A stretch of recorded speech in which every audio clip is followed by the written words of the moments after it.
Hoy tenemos esta sesión a cargo de Enrique Dussel, a quien, si bien ya conocen, no está de más señalar sus méritos, y como coordinador del SECHIMEX, ¿sí?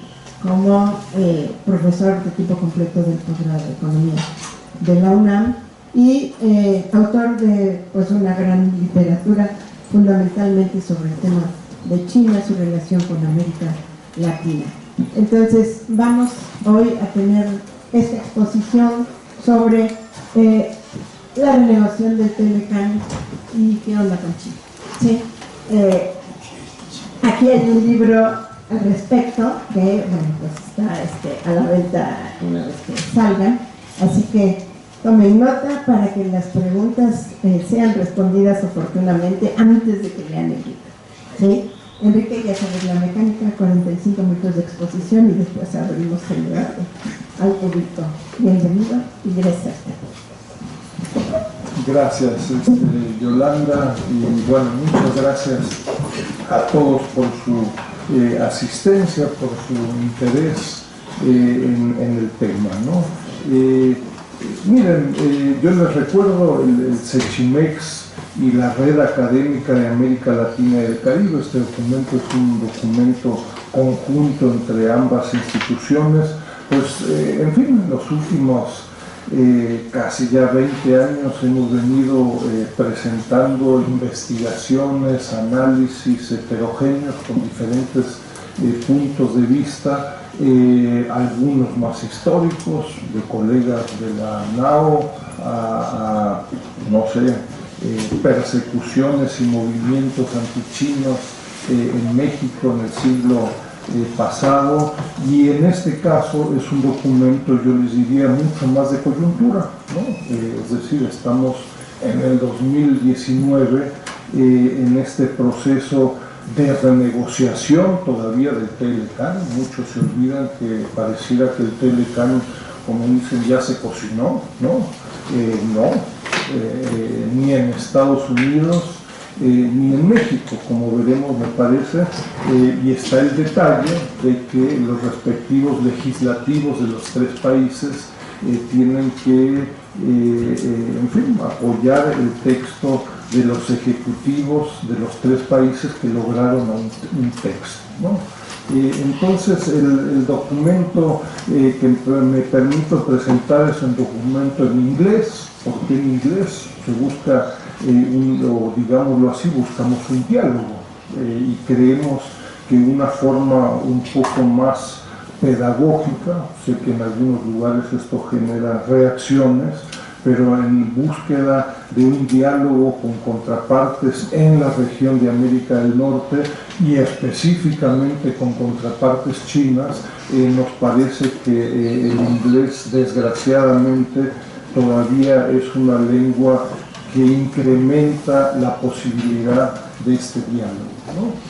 Yo en la presentación, media hora, máximo 45 minutos, quisiera compartir con ustedes algunos de los temas que se discuten en el documento y terminar con la parte de la cual yo soy autor. Soy uno de los 10 autores que participan en este documento, y más que hacer largas presentaciones de terceros, donde por ahí los entendí bien o no, yo creo que soy el mejor para presentar mi apartado, ¿no? Entonces, yo les recuerdo, para empezar, el documento, la renegociación del TLCAN con la pregunta ¿y China? Pues se circunscribe en un trabajo que hemos venido haciendo en el SECHIMEX y en la Red Académica de América Latina y el Caribe sobre China desde hace por lo menos un lustro, si no es que más de una década, ¿no?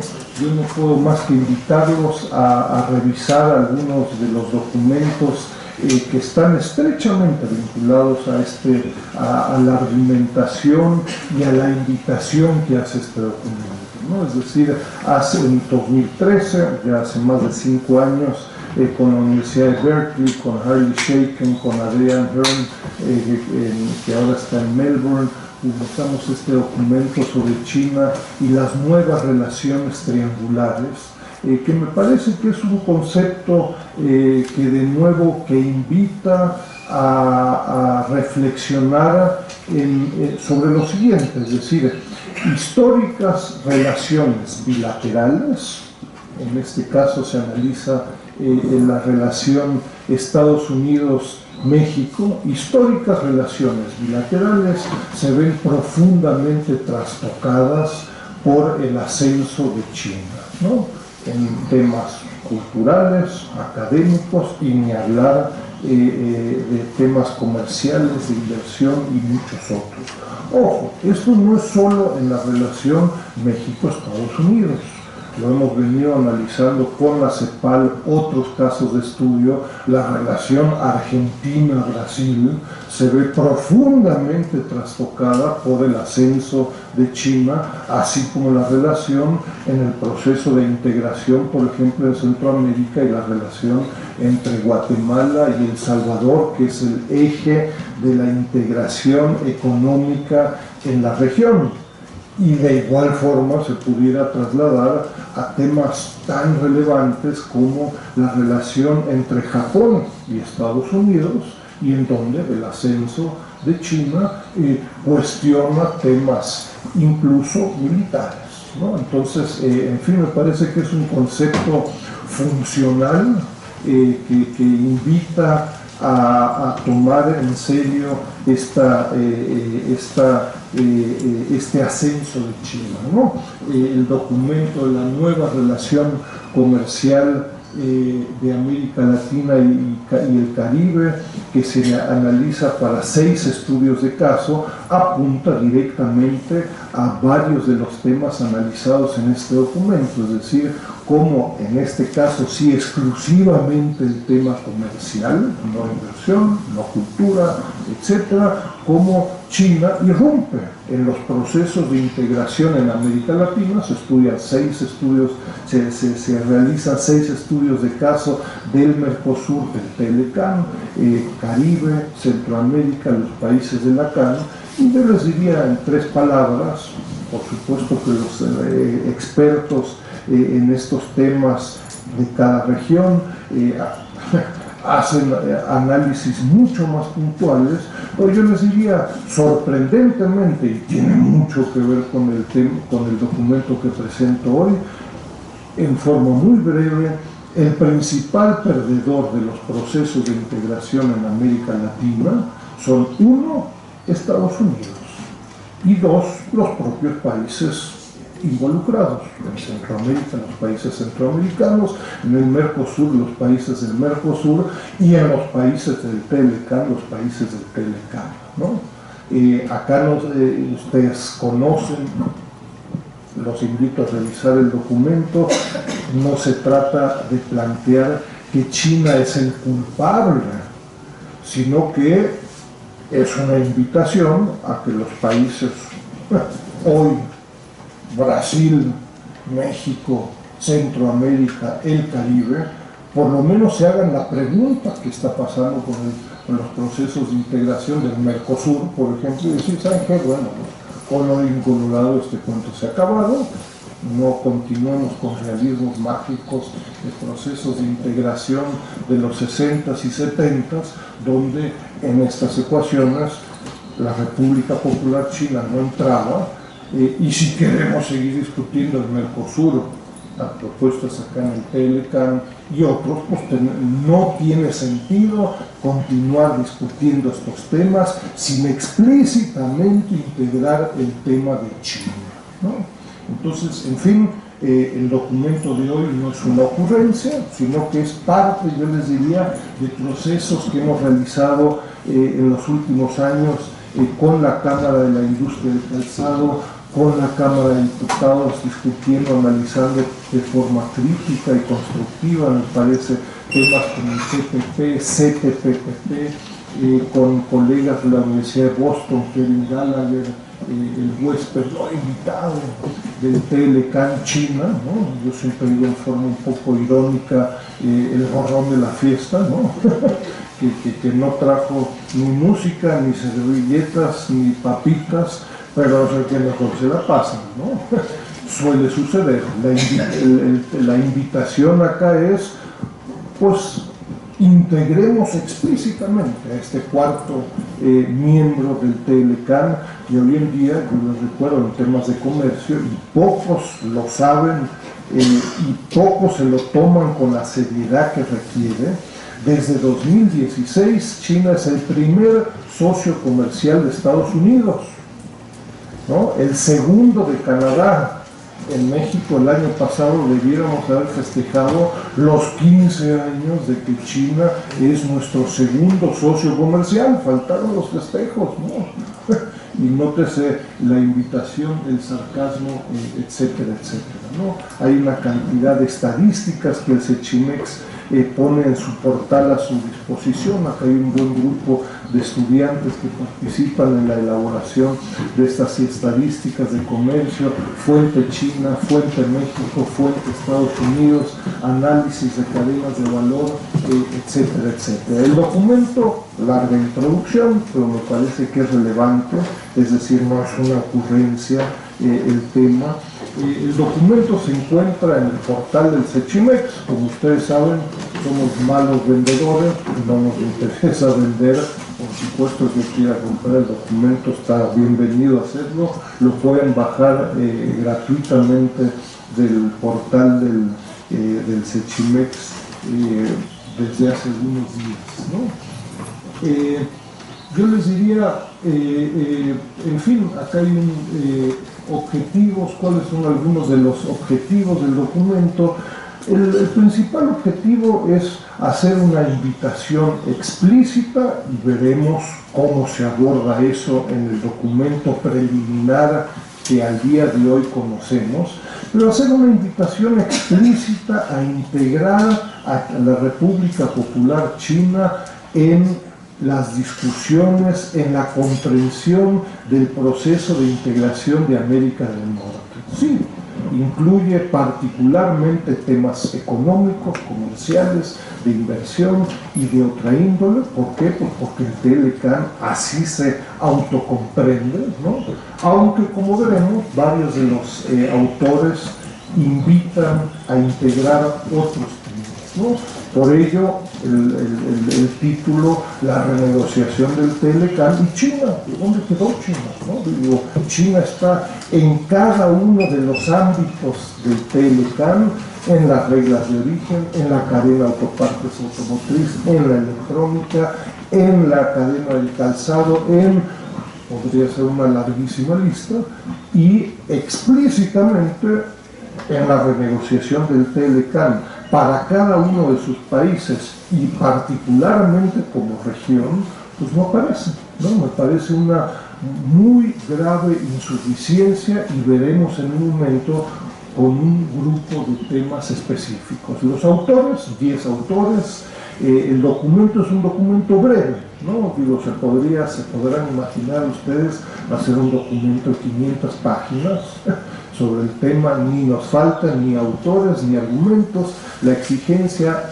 fue un documento breve, no más de 10 cuartillas, que invite a los temas, ¿no? Varios colegas, hace poco estuve ahí con Ariel Armon en la Universidad de Pittsburgh, y me decía, oye, qué interesante, muy bonito, pero pues nomás es una probadita. Pues ya cuando uno esperaba el análisis profundo de cada uno de los temas, pues ya seguía el siguiente capítulo, ¿no?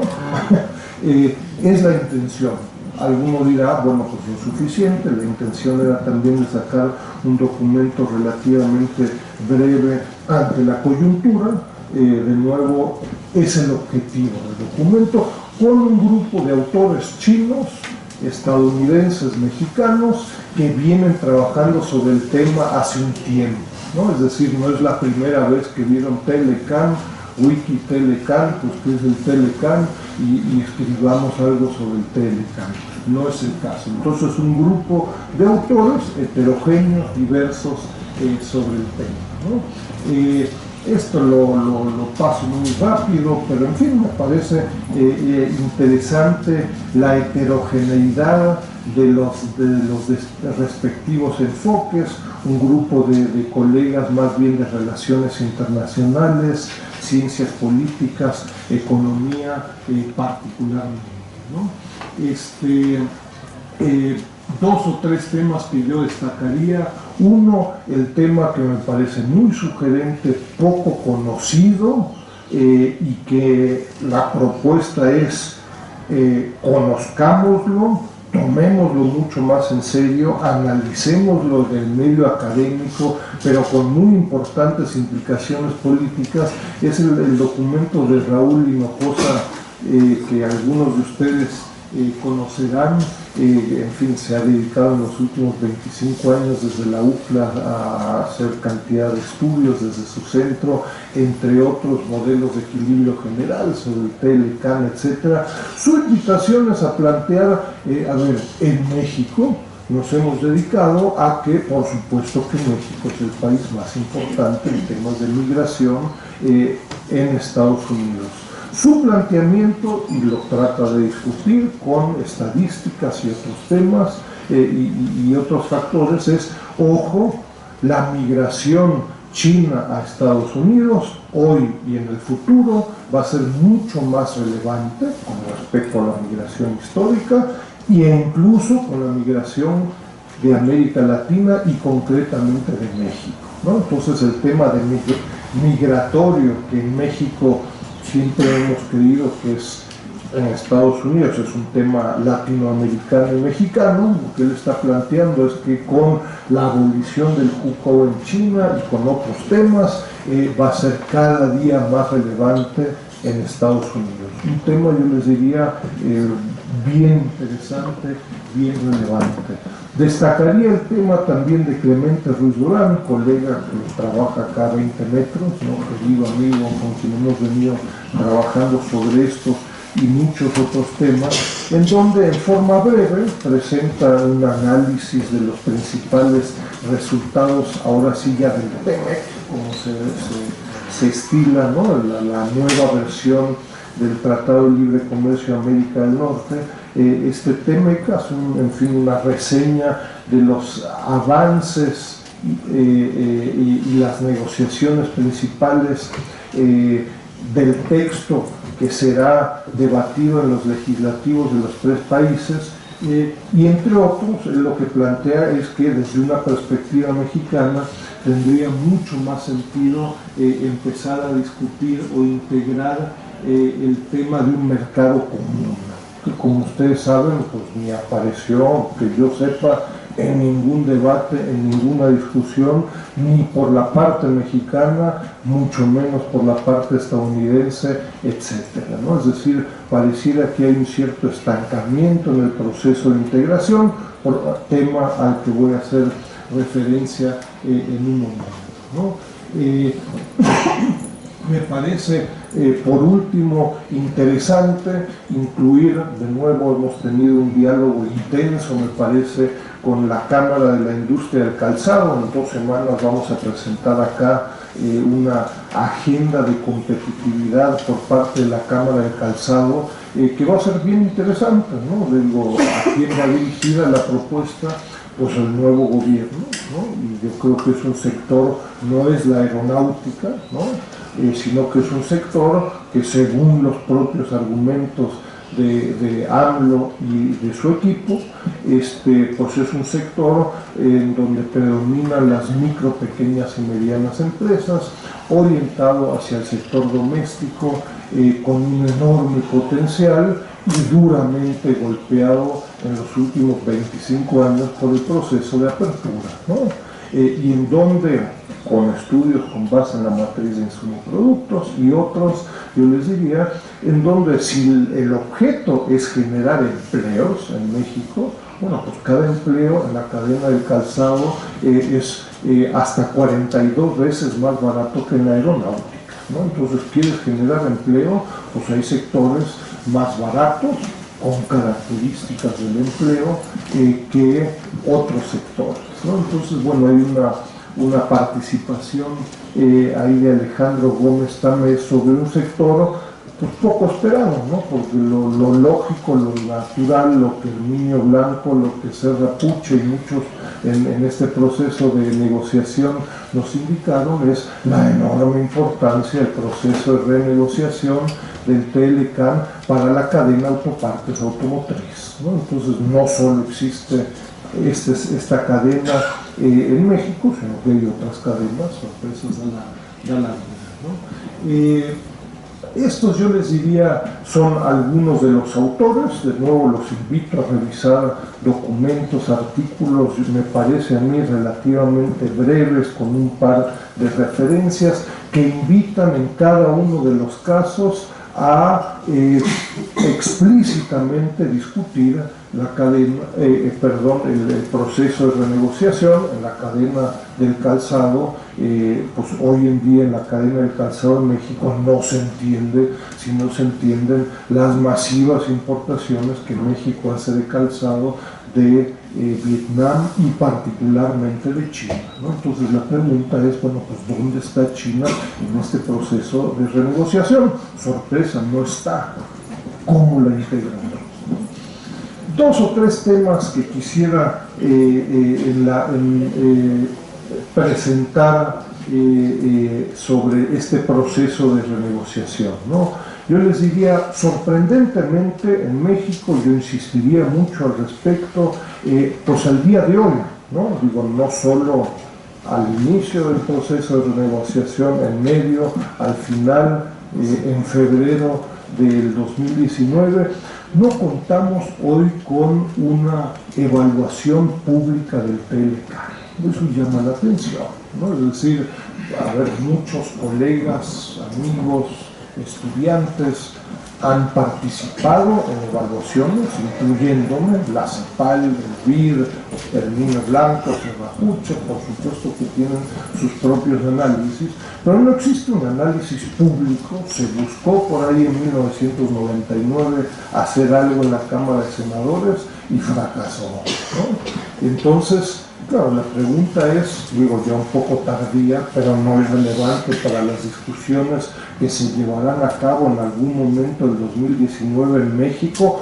ojo, y en Estados Unidos y en Canadá, pues, ¿cuáles son los resultados del TLCAN? ¿No? Digo, sí, uno puede tener una opinión ideológica, ¿no? Pues cualquier tratado de libre comercio es positivo, punto. Bueno, está bien. Ojo, puede haber otro que diga, pues cualquier TLC es negativo. Bueno, pues dos posturas.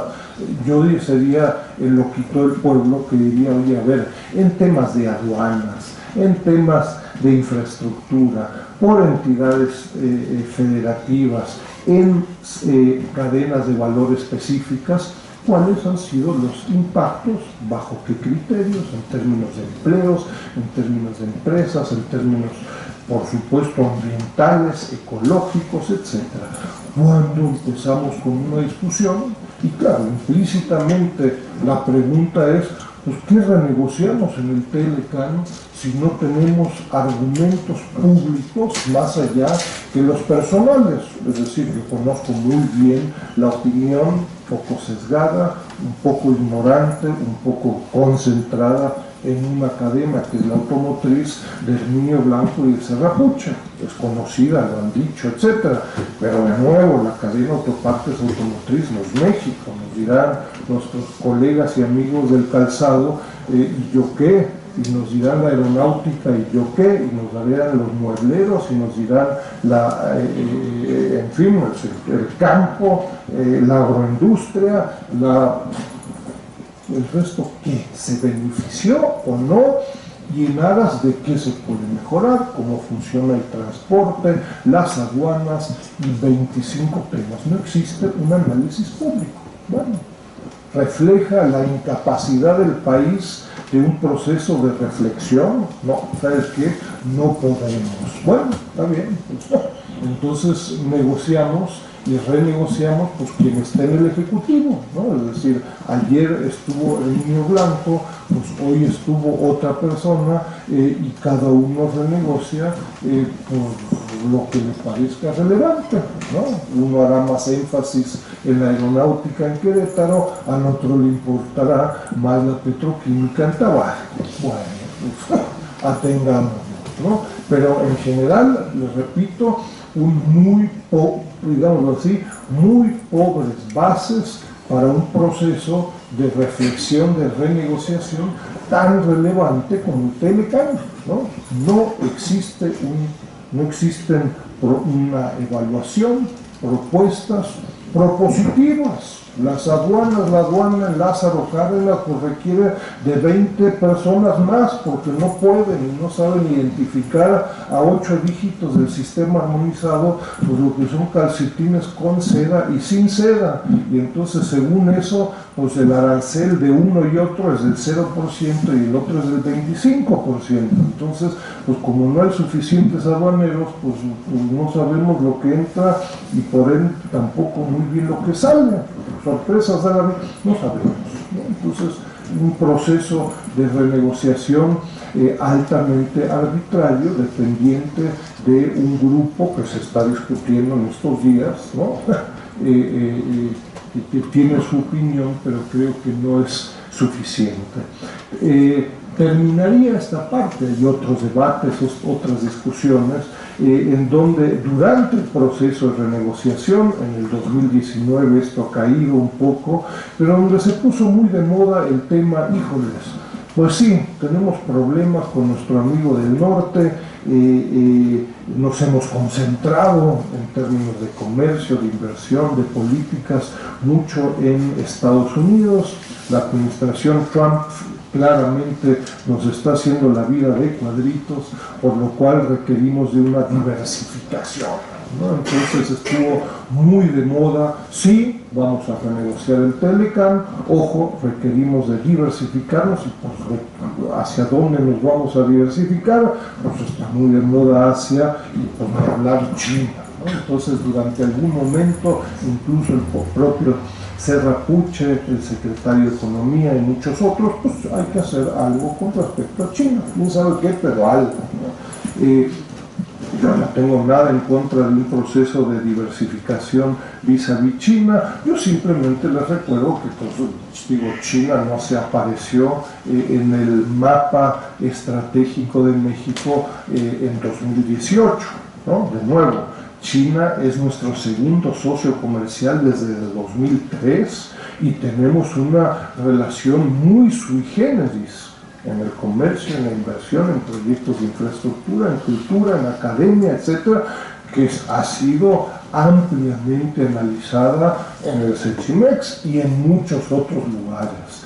Y es más, yo les diría, México ya se diversificó, como vamos a ver en un momento, lo que pasa es que muchos no se enteraron. Y puede ser que la diversificación que México ha logrado, y explícitamente con China, puede ser que no nos guste. Pero plantear entonces la hipótesis de ahora sí diversifiquémonos con China es bastante aventurada, por no decir ignorante, ¿no? Esto se ha realizado y lo que invitamos es partamos de lo que tenemos en el 2018, ¿no? En fin, hay otros temas que dejo de lado, esto lo dejo también de lado, en fin, estas son evaluaciones que ustedes encontrarán en el documento. Un par de temas que simplemente lanzaría para un proceso de discusión con ustedes, que me parece que serán relevantes en los siguientes años, ¿no? En los siguientes meses esperaría un debate que se pudiera llevar a cabo en la Cámara de Senadores de nuevo en este proceso de aprobación, que me parece que de ninguna forma tenemos que partir de que este proceso va a ser automático, ni en México y particularmente en Estados Unidos con una mayoría del Partido Demócrata. La participación y la creciente participación de China en temas estrictamente comerciales en los últimos 25 años desde el inicio del Telecán de China en la región y en cada uno de sus países ha sido dramática, ¿no? y no se considera ni explícita ni implícitamente. En varios documentos anteriores y también en este documento, lo que se plantea es que ha habido una fase, sobre todo del 94 al 99-2000, donde los países del TLCAN parecieran haber logrado cierto grado y un mayor grado de integración económica, medido en términos del comercio, de la inversión, pero también se atestigua al analizar cadenas de valor específicas. Y desde el 2000, 2001, coincide, creo que no es sorpresa, con la adhesión de China a la Organización Mundial del Comercio, lo que estamos viendo es un proceso en reversa. Es decir, en 2017, en términos del comercio intrarregional, intra-TLCAN, lo que los tres países comercian entre sí, lo que vemos es que en el 2017 el TLCAN regresa a niveles de comercio intra-TLCAN de 1993. ¿No? Nada más. El tema para una discusión sobre la renegociación del proceso de integración del TLCAN, creo que debiera ser sustantivo. Es decir, no es de que México le hubiera robado empleos o lo que ustedes quieran a Estados Unidos. Siempre digo, ojalá. El INEGI nos dice que acá no están, ¿no? Se han perdido buena parte de estos empleos como resultado del incremento de la productividad, es decir, un auto se hacía hace 20 años con 1000 horas y hoy se hace con 500 horas, ¿no? Y se ha perdido particularmente con Asia y particularmente con China, es decir, la participación de China en el comercio del TLCAN se incrementa en forma dramática y particularmente vía importaciones, es decir, no es Estados Unidos el único afectado en términos de masivas importaciones chinas, sino que lo es también México. La relación importación-exportación en el 2017 fue de 13 a 1, ¿no? Y también en el caso de Canadá, y me reitero, para discutir explícitamente el tema de China, no solo como México, como Estados Unidos y Canadá, sino que como región. Los tres países tenemos problemas similares vis-a-vis China, ¿no? Los tres países tenemos enormes déficits en la balanza comercial. Estados Unidos es un país que tiene una economía más grande que China, Estados Unidos tiene que la mexicana y que la canadiense, pero los tres países tenemos estructuras y problemas similares, ¿no? Y por cierto, y detrás de esto está un debate, como decían por ahí, hoy, ¿no? Yo no puedo más que invitarlos de nuevo a revisar este relativamente, tiene 2 años, relativamente viejo documento para comprender el dramático cambio cualitativo del comercio de China con la región del TLCAN y particularmente con Estados Unidos.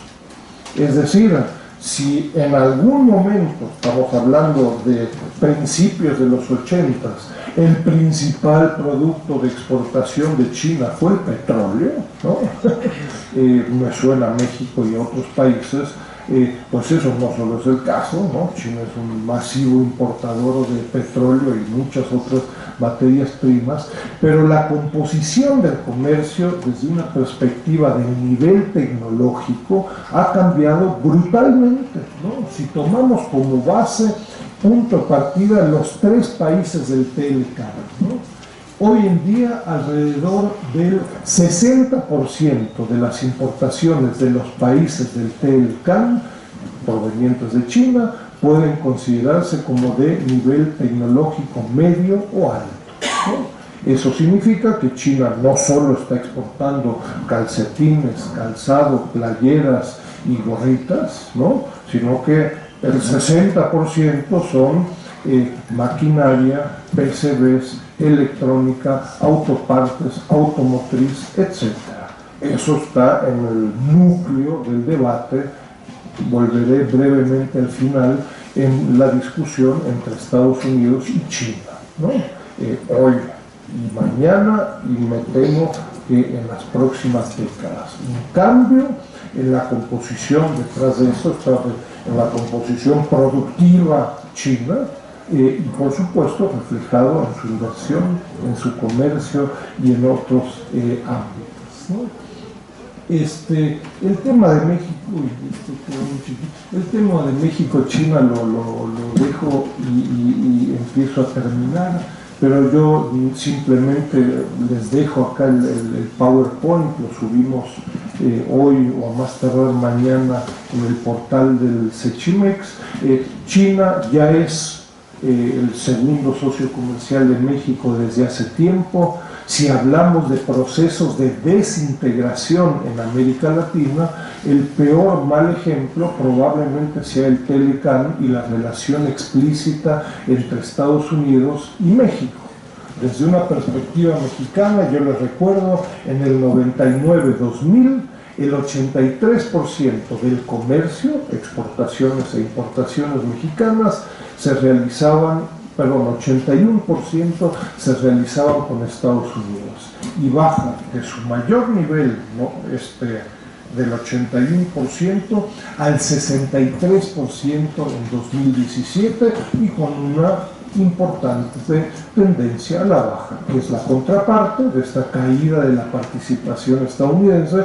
La contraparte es Asia y particularmente China, es decir, hay un real y efectivo proceso de sustitución de importaciones estadounidenses por importaciones chinas. Y esto es particularmente interesante al analizar cadenas de valor específicas, porque el argumento pudiera ser, bueno, Intel estaba hace 20 años en el Silicon Valley y ahora se pasó a Shenzhen, y entonces pues es realmente un mero proceso administrativo, técnico, intraempresa, ¿no? Es la misma empresa, hay algo de eso. Pero cuando de nuevo uno analiza la cadena autopartes en México, ¿no? Que son partes incluidas para exportaciones y para el consumo en México, uno encontrará en los estudios empíricos de empresas que han participado acá en el Sechimex en eventos, empresas ahora sí que de China, con tecnología china, con know-how chino, con patentes chinos, que están integrándose en Aguascalientes, en el Estado de México, en Zacatecas, en San Luis Potosí, que están integrándose a la cadena y sustituyendo importaciones en algunos casos, vía inversiones en otros en México. Es decir, no es solo un proceso de sustitución intraempresa. Intel se fue a otro lado, y entonces, ¿qué creen? Pues entonces no estamos importando de Estados Unidos, sino que de Costa Rica, sino que es un proceso real. Hay algunas tesis de doctorado al respecto, ¿no? De nuevo, en una relación, el proceso que estuvo de moda ahora en estas semanas menos, de diversificación de la economía y del comercio exterior en México, y hoy día ya se ha llevado a cabo. Es decir, el comercio de México con Estados Unidos cayó del 81% al 63%. La principal causa de esta diversificación es China, en una relación complicada, ¿no? Es decir, la relación importaciones, exportaciones en el 2017 fue de 11-1. Importamos 11 unidades y exportamos 1. ¿No? Entonces puede ser que no nos guste este proceso de diversificación. Entonces, más que un llamado que suena muy sexy a decir vamos a diversificarnos, el tema es más bien, a ver, ya hemos logrado un proceso de diversificación, ¿cómo modificamos este proceso de diversificación muy puntual y concretamente con la República Popular China? Acá hay otros temas que dejo de lado. Invito a revisar este documento que publicamos recientemente con la OIT, casi 300 páginas, 4 estudios de caso de 4 países, efectos de China en la creación de empleo, cantidad y calidad de empleo en América Latina. 4 países, Chile, Brasil, México y Perú, ¿no? En la relación, y hablando estrictamente de empleo, en la relación con China, México es el gran perdedor. México pierde en el periodo 2000-2017 más de 500,000 de empleos como resultado, sobre todo de esta relación comercial altamente deficitaria, y en donde cadenas de valor como la del calzado se ven particularmente afectadas. Todo esto para desmistificar esta idea de, pues vamos a diversificarnos, ¿no? Creo que ya nos hemos diversificado, etc., ¿no? En fin, sobre el tema del TEMEC, y ya de nuevo la propuesta que se discutirá, ojalá en breve, llama la atención la poca discusión que ha habido en estas semanas, meses, incluso desde el 1 de diciembre, etc. Yo solo haría referencia, uno pudiera hablar de reglas de origen, uno pudiera hablar de las cuotas que por el momento se han impuesto, incluso en el sector que se supone que impulsó y se vio favorecido por los resultados del proceso de renegociación, que es la cadena autopartes automotriz. Pero en la cadena autopartes automotriz a las exportaciones mexicanas se le imponen un grupo de candados y restricciones y barreras cuantitativas que llaman la atención. Y habría que estimarlo con la MIA, con la INA, con la AMDA y otros, pero lo que yo me he permitido estimar es que estas restricciones van a durar unos 3 o 4 años, y después de 3 o 4 años vamos a llegar a los topes que impone el TEMEC. Entonces, incluso el sector que se supone que iba a ser el más beneficiado por el TEMEC, pues realmente lo que resolvió es un tema de corto plazo. Dicen por ahí las malas lenguas de que, bueno, pues lo que se trata es de que en 2 o 3 años haya un nuevo presidente en Estados Unidos con el cual se pueda hablar. Bueno, puede ser, ojo, no va a ser que dure más, etcétera, ¿no? Pero bueno, pero simplemente para señalarles que no tenemos diagnóstico, no se discutieron otros sectores que no fuera la cadena autopartes automotriz, e incluso la cadena autopartes automotriz pareciera que tendría o tuviera un escenario de muy corto plazo, es decir, en 3 o 4 años tendrás que sentarte de nuevo fuera ya del TEMEC y decir, oye, ya llegué al tope y ahora qué hago, ¿no? A final de cuentas estamos hablando del mismo club de empresas, es decir, la Ford que está en Canadá, está en Estados Unidos y está en México. Uno pudiera imaginarse un proceso no muy complicado, ¿no?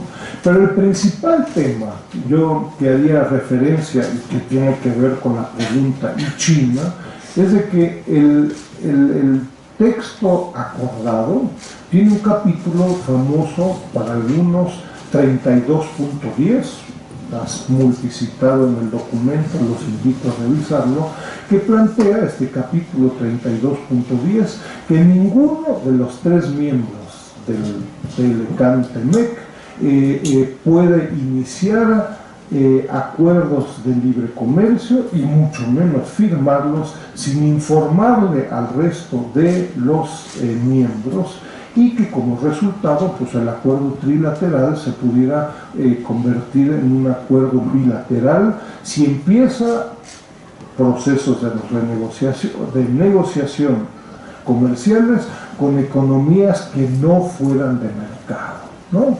Acá hay una postdata obvia, explícita de la administración Trump hacia la República Popular China, es decir, desconozco de posibles acuerdos comerciales, de sorpresas da la vida entre Estados Unidos y Corea del Norte, no creo que firmen un tratado de libre comercio, ¿no?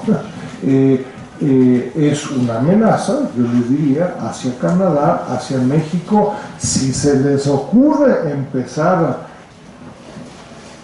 a pensar sobre el tema, van a salir del club, ¿no? Con ello, Esto tiene una serie de implicaciones legales. Sería interesante tener acá abogados, gente de la Facultad de Derecho, del Instituto de Investigaciones Jurídicas, si esto es constitucional, ¿no? Porque no queda claro si México ha firmado acuerdos de libre comercio con economías que probablemente no sean de mercado. Es decir, México tiene un TLC con Venezuela, como parte del G3 de hace décadas.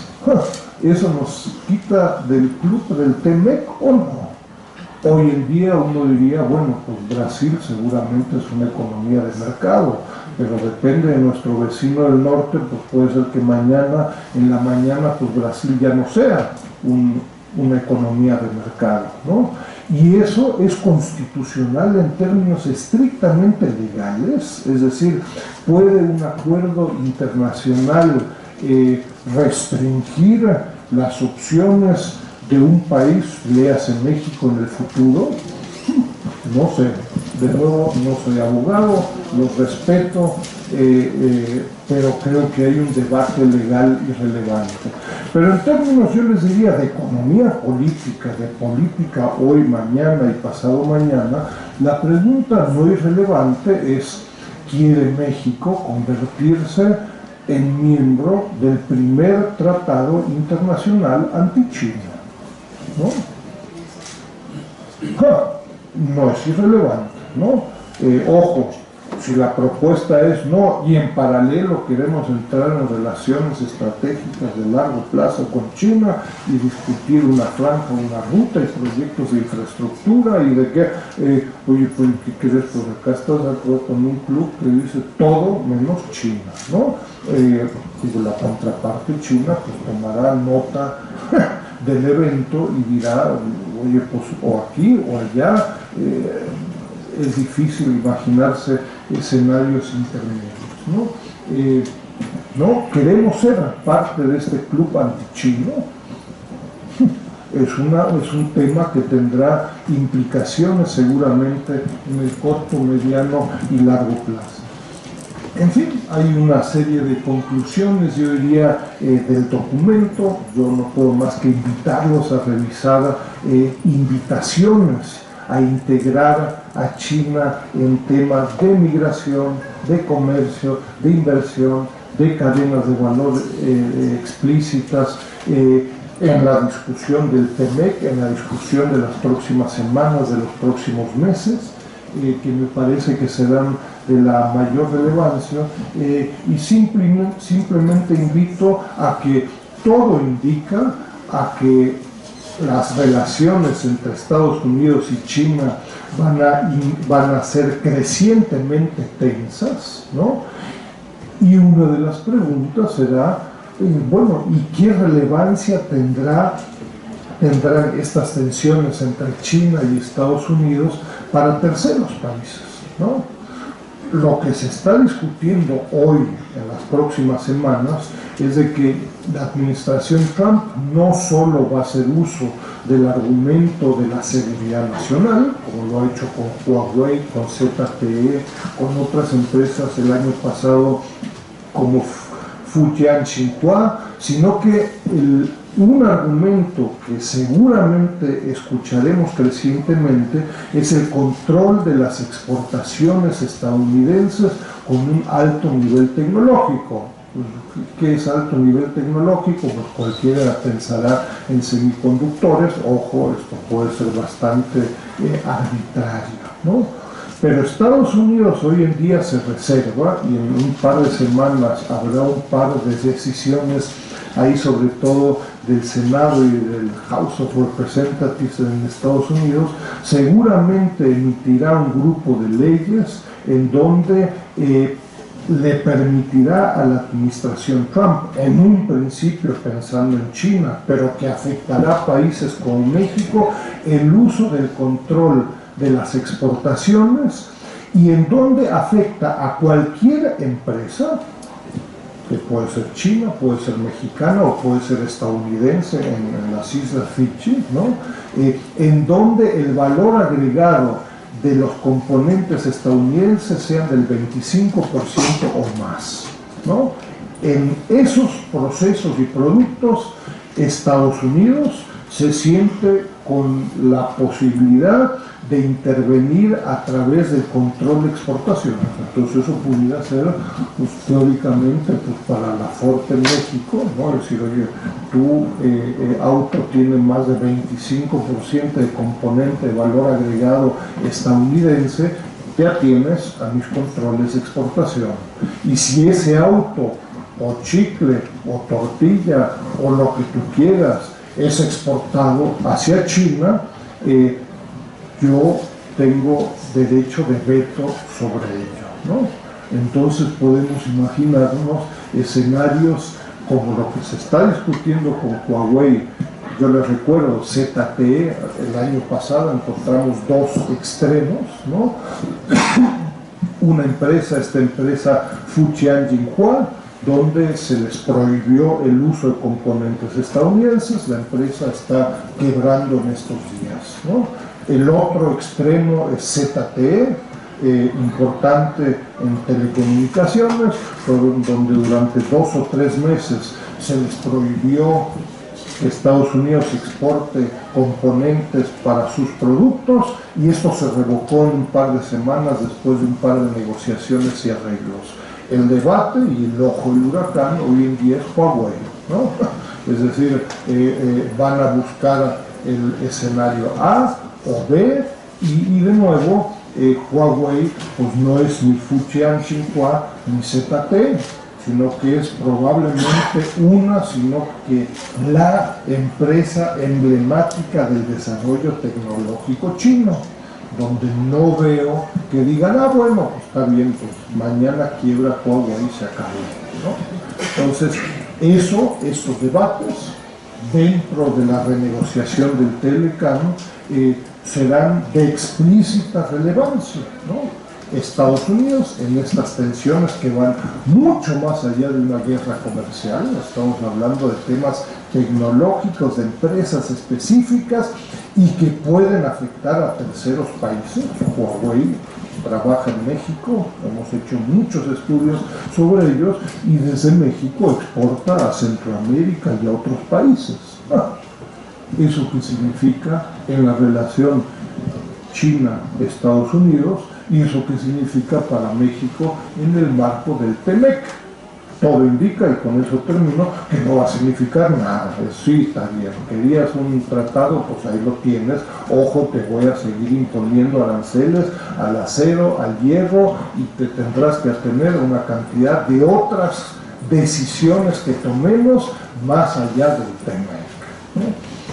En fin, consideraciones que me parece que el documento invita y que no son irrelevantes hoy y en el corto plazo, ¿no? Muchas gracias.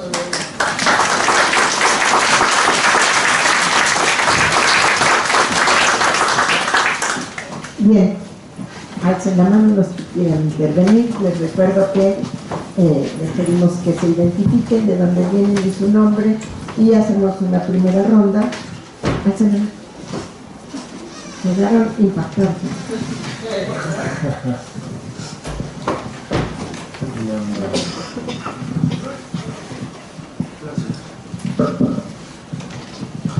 Doctor Musen, muy buen día. Muy interesante como siempre.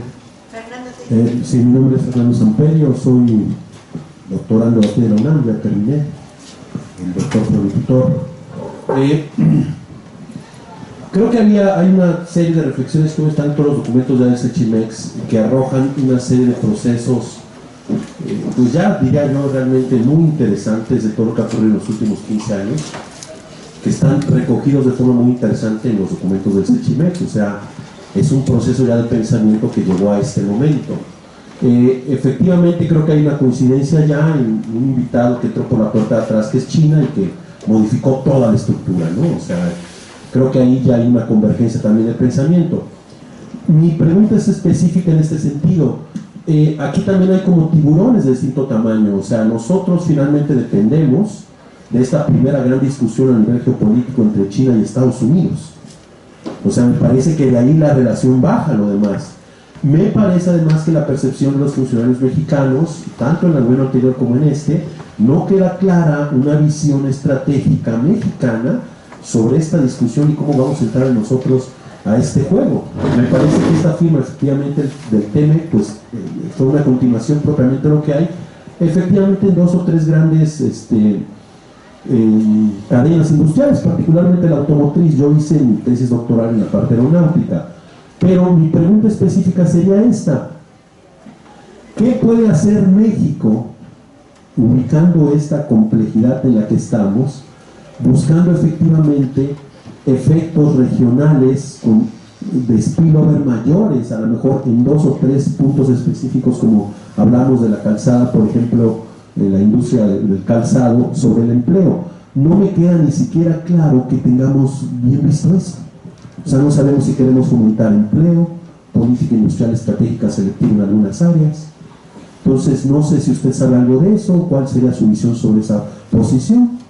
O sea, efectivamente diseñar puntos específicos de política estratégica o dejarnos a esta órbita mayor geopolítica de la discusión China-Estados Unidos. Gracias.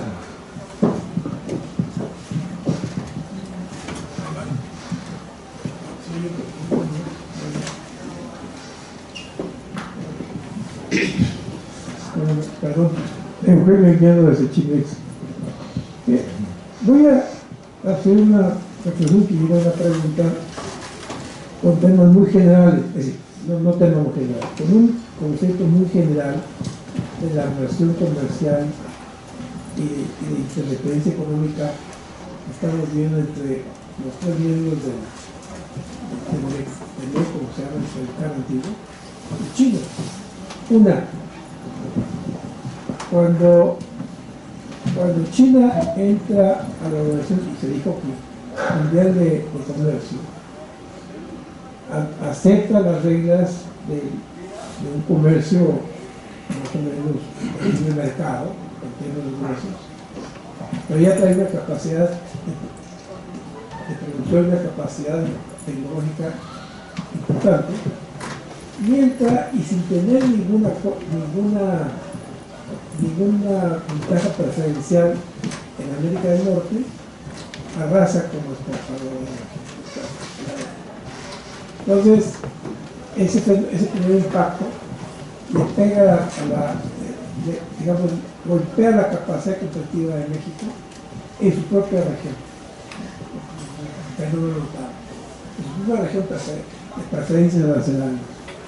Ahora, con la guerra comercial entre Estados Unidos y China, que está en un stand-by ahorita, evidentemente México salió beneficiado, no en la magnitud que esperábamos, pero tuvo en los meses últimos un repunte de sus exportaciones a Estados Unidos, sustituyendo por aranceles a productos chinos.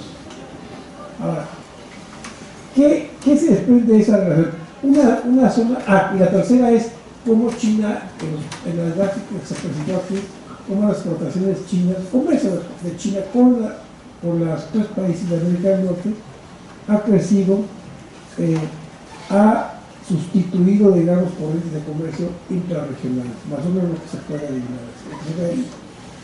Ahora, la pregunta es esta: ¿será que, con todos los defectos de un concepto como la Organización Mundial de Comercio, de que lo que importa es bajar los aranceles lo más posible y los otros obstáculos del comercio para que haya un juego más libre, será que eso tiene un efecto real en el comercio mundial más importante que las formas de integración regional? ¿O el intercambio es esta perversión? Para la pura, no sé si me expliqué, porque son términos muy agregados, no va al detalle.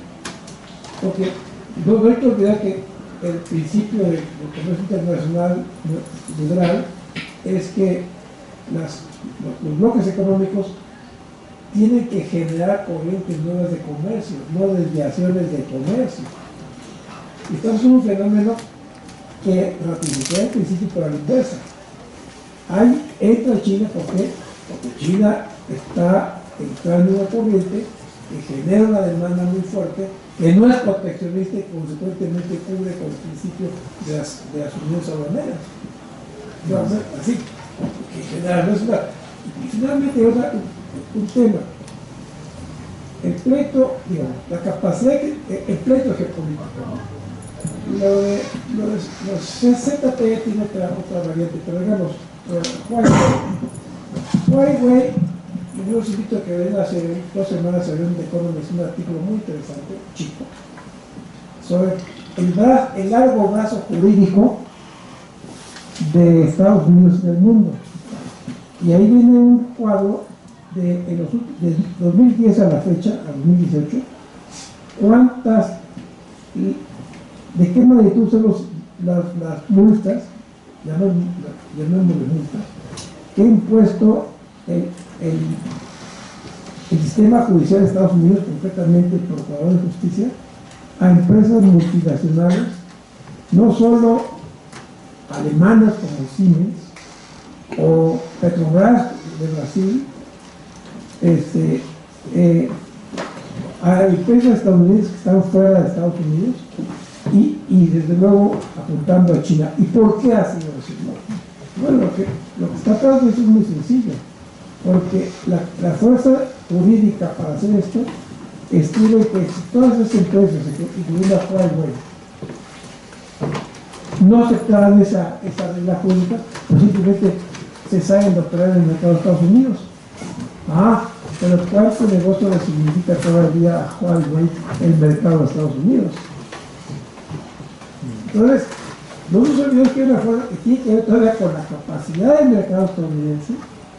Las grandes corporaciones internacionales, Huawei o cualquier otra, están apuntados siempre al mercado de Estados Unidos, ya sea para comercio o para transacciones de alta tecnología. Es la realidad. ¿Por qué? Es el imperialismo de Estados Unidos. Pues sí, bueno, sí es, pero ¿por qué? ¿Por qué Huawei tiene que andar luchando para que no extraditen a su directora financiera? Porque tiene 23 demandas que le pone el Procurador General de Justicia de Estados Unidos. Un país soberano diría, pues no me importa Estados Unidos, me voy de ahí. A ver, ¿qué hacen? El negocio es muy grande. Entonces, ya no puede. Gracias.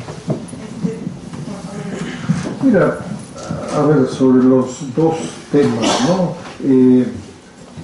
Yo diría en términos muy generales, y entramos en temas específicos, digo, en términos positivos, México tiene una enorme oportunidad de buscar un muy delicado y complicado, pero creo que se puede lograr, balance en esta relación triangular, ¿no? Es decir, existe esta renegociación del TEMEC con todos sus problemas, ¿no? México tiene una relación formal adecuada con China, ¿no? Tienes ahí largas listas de delegaciones y declaraciones conjuntas, etcétera. Y así nos podemos seguir nadando medio de muertito, ojo, en un Atlántico pues crecientemente infestado de tiburones, ¿no? Entonces, seguir nadando de muertito yo creo que se va a volver cada vez más complejo. Yo diría en positivo, en la relación con China hay enormes oportunidades. Digo, a China se le están desbaratando, cayendo sus socios estratégicos históricos en América Latina, ¿no? Argentina está en dificultades, para ponerlo bonito. Brasil, pues empezó el nuevo presidente con un discurso muy antichino que ya le bajó, ya fue, y las cosas se arreglan, pero claramente China no va a ser un punto, a ver, un tema, me parece a mí, que estratégico para Brasil. Venezuela, no sabemos, ¿no? Pero claramente no va a poder hacer lo que hizo históricamente en los últimos 10 o 15 años. Todo este marco regional de América Latina y este foro CELAC-China, que ha sido impulsado sobre todo por China, ¿no? Pues está, como dicen, pues el rey está desnudo, ¿no? yo creo que con un muy pequeño esfuerzo, digo, no es de sacar la bandera y decir viva China y etcétera, pues decir, oye, vamos a comprometernos a que este foro, la región, haga un esfuerzo. Digo, no es acá de plantear América Latina, China 2050, sino que simplemente es darle seguimiento institucional, estratégico, hoy, mañana, pasado, a los compromisos. ¿Quién no va a hacer eso? ¿Venezuela? Difícil. ¿Ecuador? Difícil.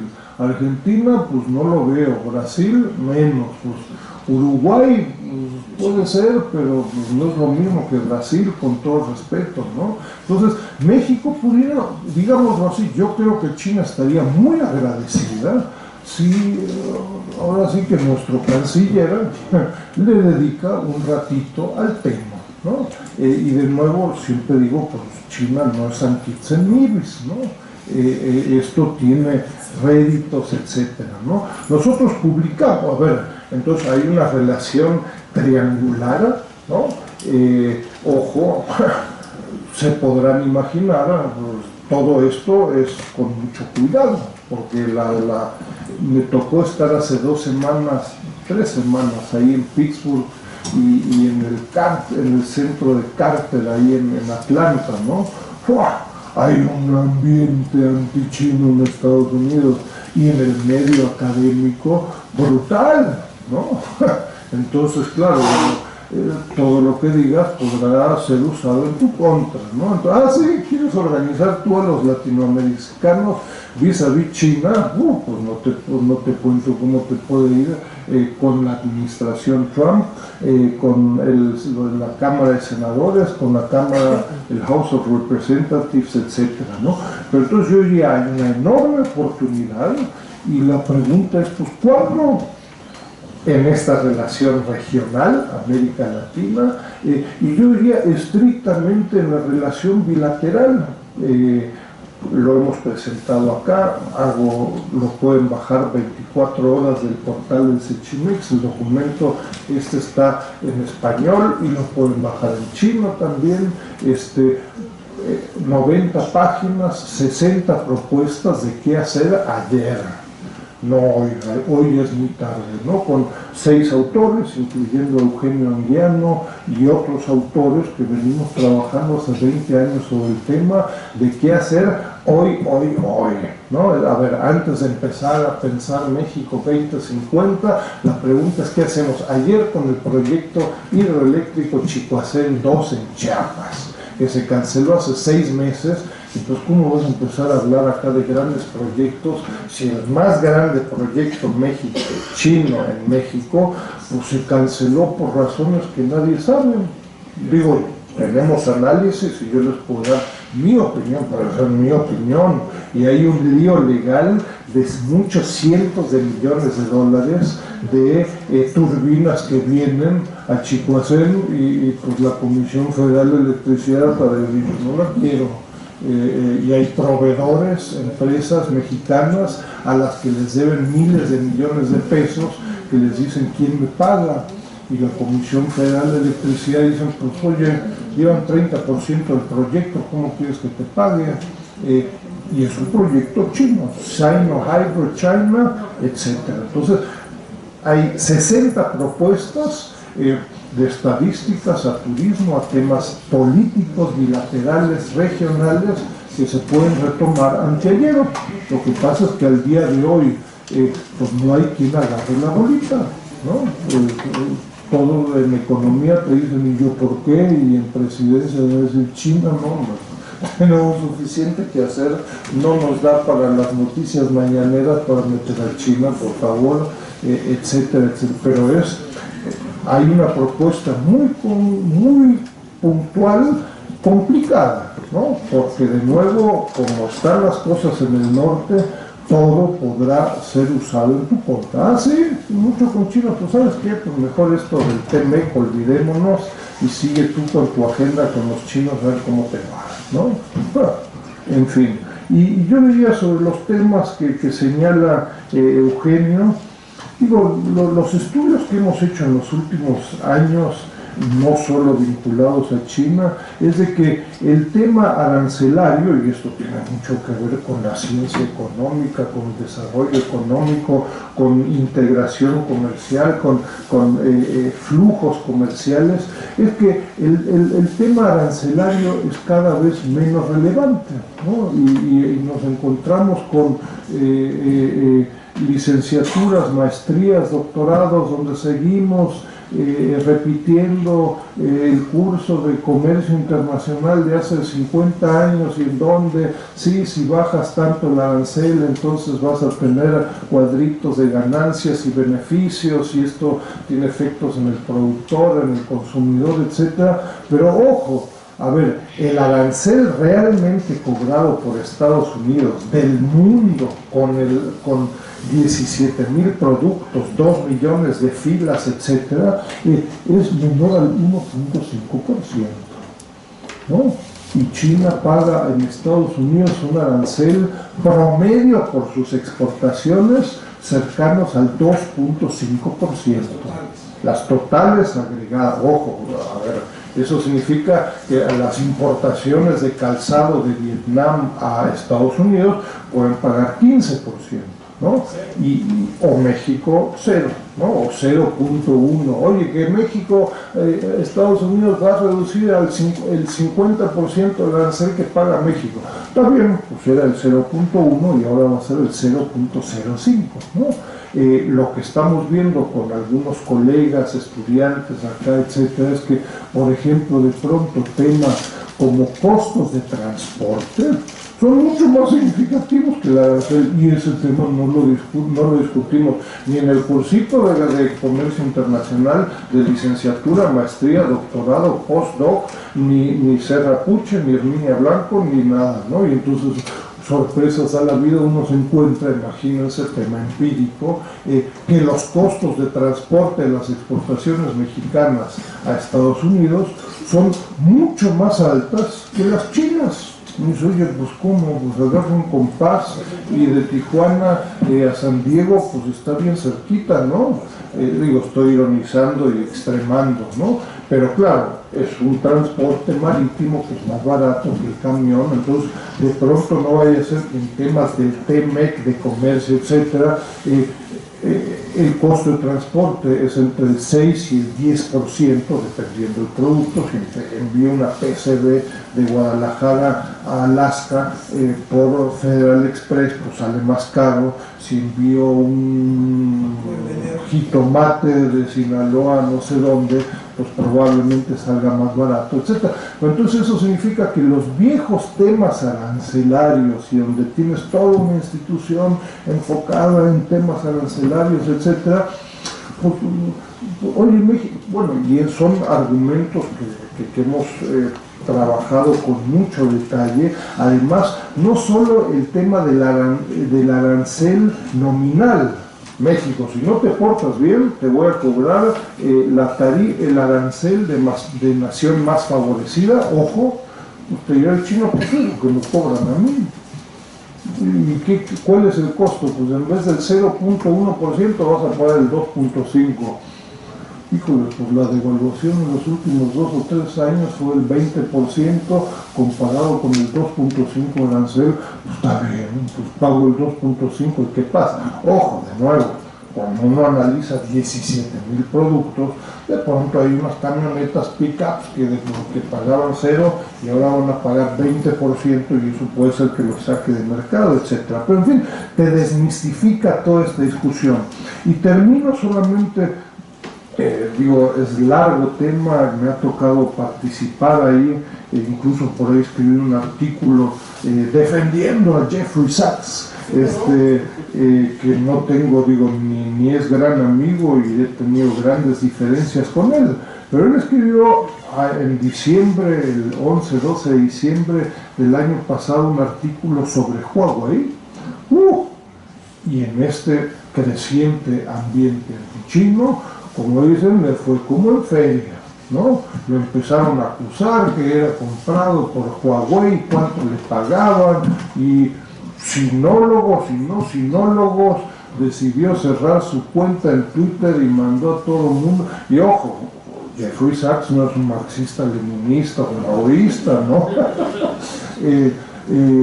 El ambiente está bien complicadito. Y lo que decía, a final de cuentas, más que una gran defensa a Huawei, lo que plantea es la absoluta inconsistencia de la administración Trump y de sentar antecedentes internacionales no sostenibles, y que si el resto de los países así lo hacen, pues agarrémonos. Es decir, es cierto, Estados Unidos, con el argumento de estas sanciones, ha multado a muchas empresas, pero lo que él plantea es, ojo, ha habido docenas de multas y sanciones a empresas, a la Volkswagen, ¿no? Y las emisiones de diésel son de 5, ¿y qué crees? No de 5, sino de 15. Resultado, hay una multa para Volkswagen o para otros.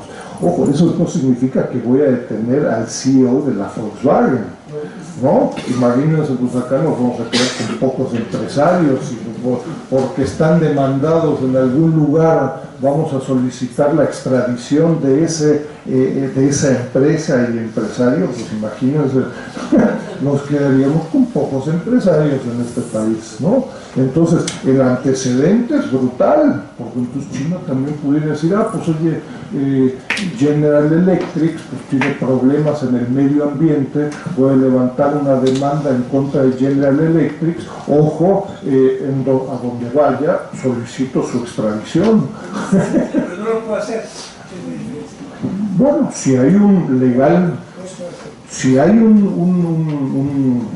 soy abogado, pero si hay un acuerdo de extradición, etcétera, lo pudiera hacer como Estados Unidos lo hace con Canadá, ¿no?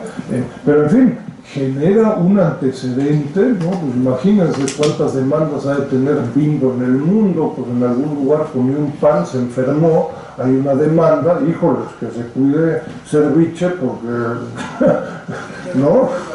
En fin, el antecedente, y lo que dice Jeffrey Sachs, esto no ha pasado ni con el Banco de Brasil, ni con Volkswagen, ni en ningún lugar. Casualmente, agarran a la primera que puedan, a una empresa china y a una persona que no es irrelevante, hija del fundador, etc. Si así nos seguimos, es un ambiente empresarial y de otra índole totalmente explosivo, ¿no? Uno puede tener en cualquier lugar del mundo a cualquier persona, ¿no? Por una tuerca, por un pan o por un jugo que te tomaste o la salsa que estaba mal en el aparador, pues detengo al presidente de la empresa, ¿no? Entonces, en fin, hay un ambiente, yo les diría, en el medio académico, en el medio político, en el medio económico y empresarial, de altísima incertidumbre. Estas van a ser las medidas actuales y futuras, ¿no? En fin, bueno, así lo dejo, pero volviendo al tema ahí del TMEC, etcétera, en fin, yo creo que hay un grupo de argumentos que invitan a que México más nos vale que encaremos estos temas explícitamente, ¿no? Y no decir, bueno, sí, ya firmamos el TMEC y China no. De nuevo, hay propuestas muy puntuales y va a ser imposible continuar nadando de muertito como lo hemos venido haciendo en los últimos años. Y temas de estadísticas, que los que han participado acá en el Sechimex en los últimos años dirán, no, que no volvamos a hacer estadística de nuevo, ¿no? A ver, que los chinos dicen que exportan 25,000 millones de dólares a México y México decimos importar 70,000, pues no es lo mismo, ¿no? Entonces, pues ¿cuándo abordamos ese tema? Si no abordamos ese tema, pues ¿qué discutimos? Aranceles. Pues aranceles de 25 o de 70. Y aduanas, pues ¿cuánta logística quieres? ¿De 25 o de 70? Pues no es lo mismo, 300% más. A turismo, a temas legales, a visas, hay una agenda muy rica que habría que abordar anteayer, ¿no? En esas estamos, ¿no? Desde luego que el antecedente es muy grave. Nada más quiero recordar la relación de poder La respuesta de China, que se lanzó contra Canadá, ha sido, es decir, Canadá tiene un tratado de extradición y posiblemente con todo el costo político que le implica para el gobierno canadiense, Canadá tendrá, ojalá me equivoque, extraditando a la señora Wang. Pero, ¿cuál fue la reacción de China? China no tiene todavía, y no creo que lo busque, ese poder, digamos, imperial jurídico de Estados Unidos, ¿no?, respaldado por su gran mercado. Respondió a un canadiense que estaba condenado a 15 años de cárcel por tráfico de anfetaminas. El canadiense había pedido una revisión de su juicio en la ciudad de Harbin, no Harbin, no es cierto, en el puerto de Puerto Arturo, ¿no? Y entonces dijo que sí, que se revisara su caso, lo revisó en media hora la corte. ¿Y saben cuál fue la resolución de la corte? No, 15 años después lo condenaron a muerte, porque era canadiense. Y tienen detenidos a los canadienses, los chinos, que están montan empresarios que toman el montan juicio. O sea, China estaba contestando con las armas que tiene atrás. El presente de Estados Unidos es muy grave. La fuerza nace, los 23 cargos que tiene la señora Wang son todos presuntamente cometidos en el territorio de Estados Unidos. Ahí lo que puede decir el China, no salimos de Estados Unidos. Es el punto que estoy diciendo. Y yo solo destacaría, todos estos debates pudieran tener, hay una espada, efectos en terceros países, incluyendo México, ¿no? La ciudad tenía México, ¿qué tengo que agarrar de aquí?